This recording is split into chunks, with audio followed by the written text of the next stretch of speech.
Plitka terishni o'rganib olsangiz, hayotda ko'p pul topadigan odamga aylanasiz. Bugun 10-may.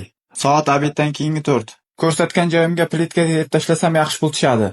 Xonaga laminat teriladi, koridorga plitka teriladi. Men sizlarga plitka qayergacha terilishini o'rgataman. Eshik qaysi tomonga ochilsa, shu tomondan x sm metka qilasiz tog'in, plitkani shu yergacha terib kelasiz. Bu yog'iga laminat ketadi. Eshikning tagi 4 sm, eshikning tagida qolib ketadi boyastik. 1 minut oldin tashqaridan ichkariga kirganimda quyosh charaqlab turdi, hozir yomg'ir quyayapti. Soat oqshomga 1:50 bo'ldi.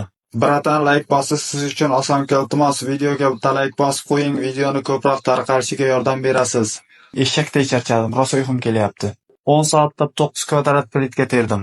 2 million so'm uchun shuncha ish qilgan bo'larmidingiz? Fikringizni kommentariyaga yozib qoldiring, men uchun qiziq.